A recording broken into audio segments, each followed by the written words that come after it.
नमस्कार दोस्तों, स्वागत है आप सभी का आपके अपने चैनल सौगे क्लासेस में। दोस्तों, आज मैं आपके लिए लेकर आई हूँ नेट जेआरएफ का दिसंबर 2019 का क्वेश्चन पेपर।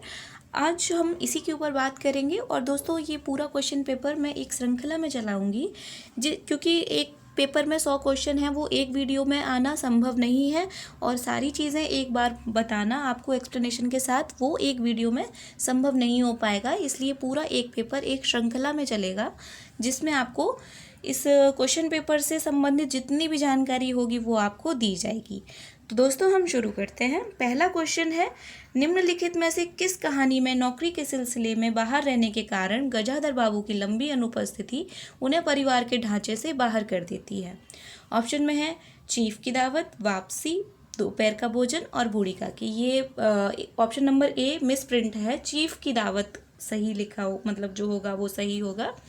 तो जो आंसर है वो वापसी है। ये वापसी कहानी उषा प्रेमवदा जी की लिखी हुई है।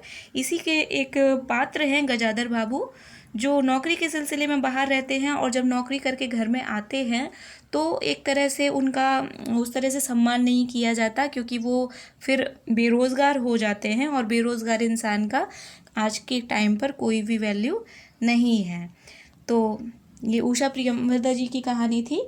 उषा प्रियमवदा जी की 4 कहानी संग्रह हैं जो काफ़ी चर्चित हैं, जिसमें पहला है ज़िंदगी और गुलाब, 1961 में लिखा था। फिर वसंत आया, 1961, और एक कोई दूसरा, 1966, और कितना बड़ा झूठ, 1972। ये 4 कहानी संग्रह हैं जो क्रम से हैं। तो ये सारे इम्पॉर्टेंट भी हैं, तो आप इनको एक बार अच्छे से देख लीजिएगा क्योंकि उषा प्रेमवदा जी महिला कथाकारों में काफ़ी चर्चित हैं और इनसे काफ़ी बार प्रश्न सीधे सीधे बन जाता है।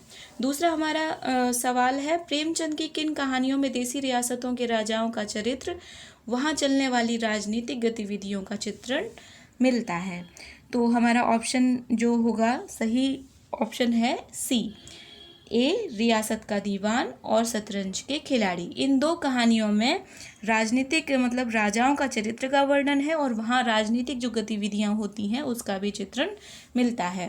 प्रेमचंद जी जो 1980 नहीं 1880 में पैदा हुए थे और इनकी जो प्रथम कहानी मानी जाती है वो पंच परमेश्वर मानी जाती है, जो 1916 में इन्होंने लिखी थी, और जो इनकी अंतिम कहानी है वो कफन है, और ये शतरंज के खिलाड़ी 1924 में इन्होंने लिखी थी और बड़े भाई साहब 1934 में लिखी थी। अब अगला हमारा प्रश्न है, द्विवेदी युगीन कविता की मुख्य प्रवृत्तियां हैं। अब मुख्य प्रवृत्तियां हमारी क्या है? एक मिनट।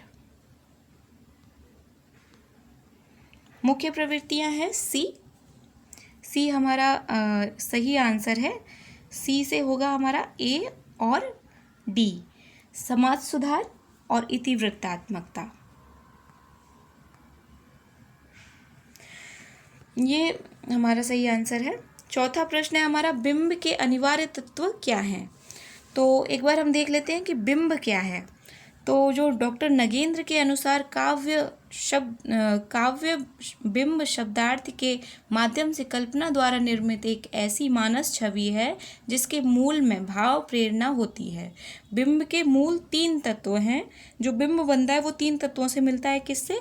कल्पना से, भाव से, भाव या एवं इंद्रियता बोल सकते हैं, जिसमें इंद्रिय बोध या इंद्रिय जो अनुभूति होती है उसको हम शामिल कर सकते हैं। इन सब चीज़ों से बिंब बनता है और इसके तत्व जो हैं वो हैं कल्पना और विवरणात्मकता। ये 2 तत्व बिंब के अनिवार्य तत्व हैं, इनके बिना बिंब नहीं बनता।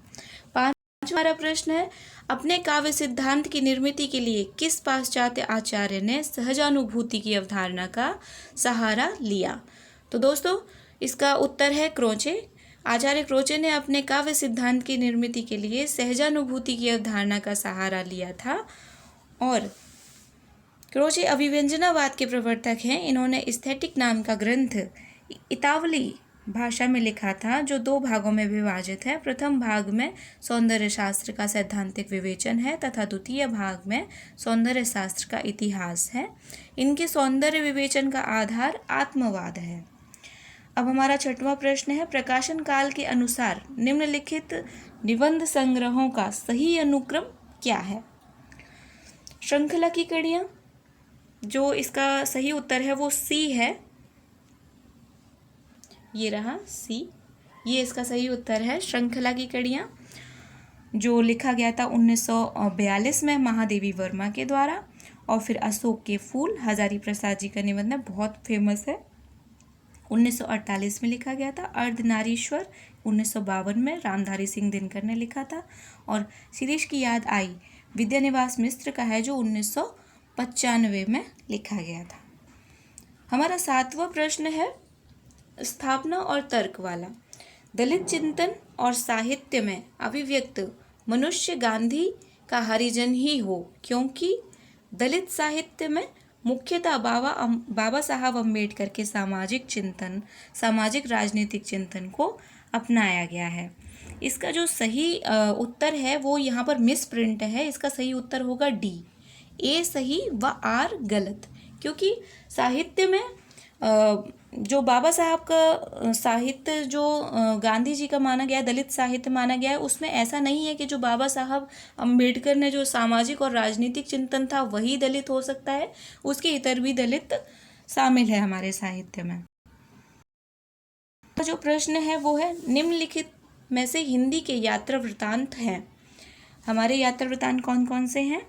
2 ही इसमें यात्रा वृत्तांत है। ऑप्शन दिया हुआ है याद हो कि ना याद हो, ये नहीं है। अरे यायावर रहेगा याद, ये अज्ञे के द्वारा लिखा हुआ है, ये एक यात्रा वृत्तांत है और ये 1953 में लिखा गया था। और आखिरी चट्टान तक, ये भी एक यात्रा वृत्तांत है, ये भी 1953 में मोहन राकेश के द्वारा लिखा गया था। जिनकी याद हमेशा रहेगी, ये एक संस्मरण है, तो ये हमारा उत्तर नहीं होगा। तो हमारा जो सही उत्तर है वो होगा बी और सी। अब हम अगले प्रश्न की ओर चलते हैं। हमारा 9वां प्रश्न है निम्नलिखित में से जयशंकर प्रसाद द्वारा रचित काव्य है। रचित काव्य पूछा है, तो इसमें जो तितली है वो एक उपन्यास है, उर्वशी है वो चंपू काव्य है, इरावती भी उपन्यास है और झरना भी काव्य है। तो जो हमारा उत्तर होगा वो होगा बी और डी, मतलब उर्वशी और झरना। तो इनके एक बार प्रकाशन वर्ष भी बता देती हूँ मैं आपको। तितली जो है वो 1934 में लिखा था, उर्वशी 1909 में और इरावती 1940 में लिखा था, लेकिन ये अपूर्ण उपन्यास है जयशंकर प्रसाद का। और झरना 1918 में लिखा था। अब हमारा 10वां प्रश्न निम्नलिखित में से गीति नाट्य है। गीति नाट्य कौन कौन से हैं?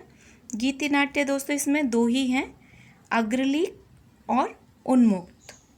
बाकी के जो नेपथ्य राग है ये एक नाटक है और त्रिशंकु जो है वो भी एक निबंध है। तो जो हमारा उत्तर है वो है हमारा बी।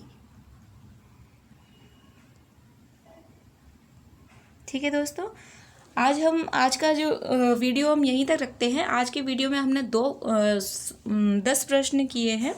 इसके आगे जो वीडियो बनाऊंगी उसमें इसके आगे का एक्सप्लेनेशन लेकर आऊँगी। तो दोस्तों ये वीडियो आपको कैसा लगा, आपको कैसा इसमें समझ में आया, इसी तरह से मैं करूँ या फिर इसमें कुछ बदलाव करूँ, आप मुझे कमेंट में ज़रूर बताएं। और अगर आपको अच्छा लगे तो प्लीज़ लाइक करें और अगर अपने दोस्तों के साथ शेयर भी करें। Thank you.